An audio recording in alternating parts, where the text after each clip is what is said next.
something like, well, the original sin of American society is the sin of racism. Because what we've done is we have built a nation on the economics of white supremacy. Because the economics are, we can use Native American land because we hold a superior position over the Native Americans. We're a better civilization, we're a better people, we're more Christian, our expression of Christianity and religion is better than those Native Americans. And so that superiority allows the colonists to say, we can do away with the Native Americans on this continent. And then to say, well, we're also superior than the African bodies that are found on the continent of Africa.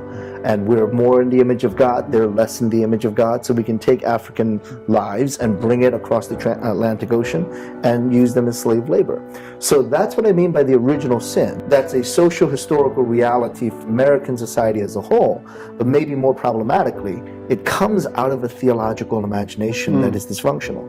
It comes out of a theological assumption that Europeans are more fully endowed with the image of God, and Native Americans and Africans are not as fully endowed with the image of God, which gives a emotional, spiritual, physical superiority to the Europeans, and now to use black lives as well as native lives and native lands in whatever manner you choose. How can you comprehend the incredible pain that has been felt by, not just by the survivors or the victims of the stolen generation, but by the families, by the mothers and the fathers and all the other siblings who have had their child or their brother or their son or their daughter forcibly removed.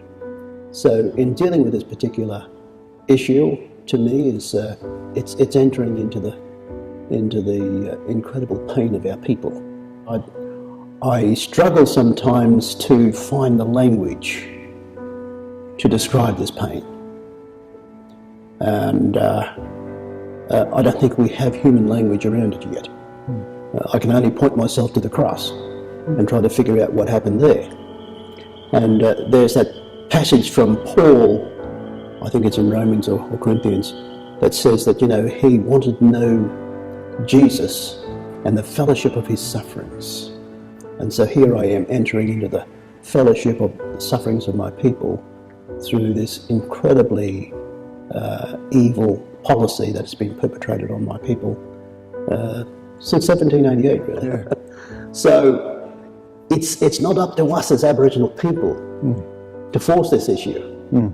It's up to the church to open its mind and its heart and its spirit to actually educate themselves about these issues, and then once they get that education, to actually act upon it. We would love to see that kind of process take place, but that's a long way down the track. He has to say, and he said the white people do that because they don't want to owe an Indian anything. So another way of saying that is they don't want to be vulnerable. If they're vulnerable, some of the stuff might come out, right? Like some of the ugliness might show, or some of the racism that they don't even know is there, that they don't want to come out. But see, then it's not a real relationship if it doesn't. Because a real relationship is us sharing our hearts and being vulnerable. God is vulnerable. So God is the most vulnerable being in among everything, the multiverse. And so Jesus showed what vulnerability was about. And so if we can't be vulnerable to one another, how can we have an authentic relationship? And so I thought that was sad that was his conclusion after all those years, and yet I've seen the truth of it so much. Our society, our Western societies teach people, because of the competition, that we have to protect ourselves rather than become vulnerable to one another. And I think the gospel is about vulnerability. I started working more and more with the terminology that is provided by Andrew Wars, the Ephesian Moment.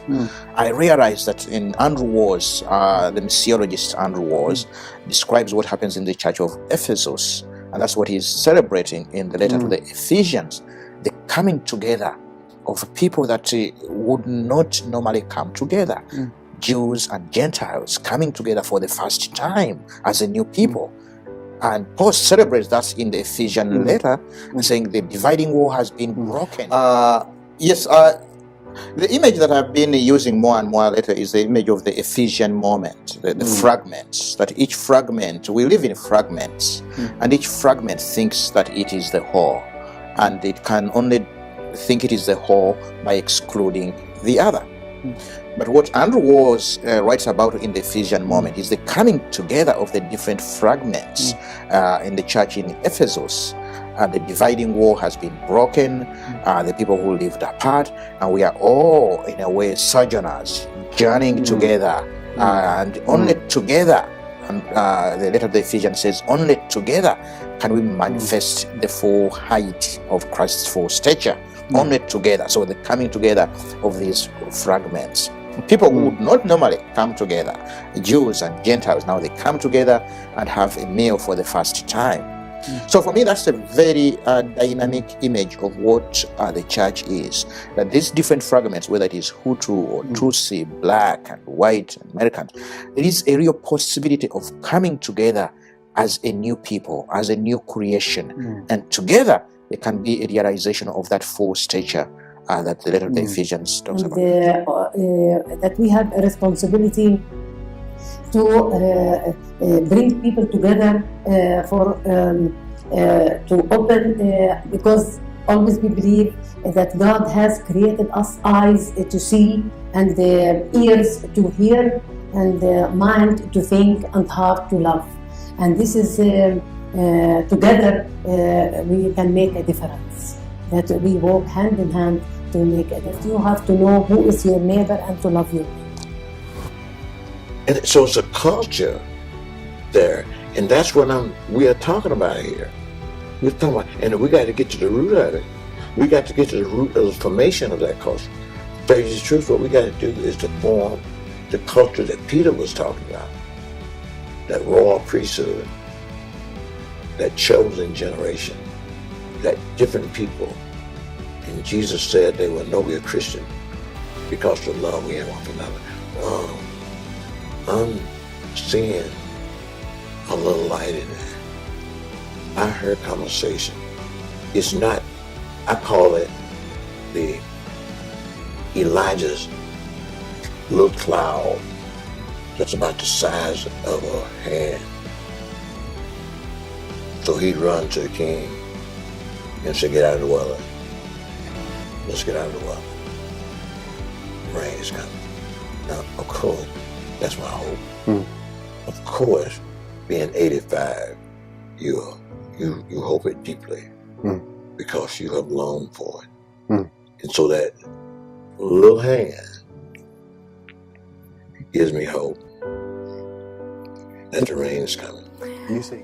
I think each context will have its own set of challenges in terms of how to live this out. And I think that we all have to look to our own context and say, well, what's going on in our context? Who are the people that have all the power?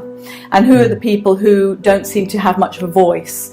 I think the picture of the banqueting table for me is a wonderful picture, because when you come to a table, if everyone's at the table, not only are they all eating the same food, but they all have a voice. The banqueting table motif is one where people are able to actually share food, break food together, but also discuss and talk together and be equal in that process. And I think often in churches and communities we find that not everyone is even getting to the banqueting table. Not everyone is able to share the benefits and the goods of community. And not everybody is able, even if they get to the banqueting table, maybe they're not able to share or have a voice. And I think that's the kind of thing we need to be looking at in churches and communities. Who are the people who are getting being excluded? So it's essentially about inclusion and about being family together. And I'm particularly concerned to see us break down barriers between, be it ethnic groups, be it socioeconomic groups, and any other divisions that we experience in our societies. I think we need to make a real effort as Christians to cross those borders which can be uncomfortable, but which are very clearly borders we're meant to cross, so that we have Christian churches that have people from that represent who are in our communities, that we're not just white majority church in a mixed community, for example, and so on.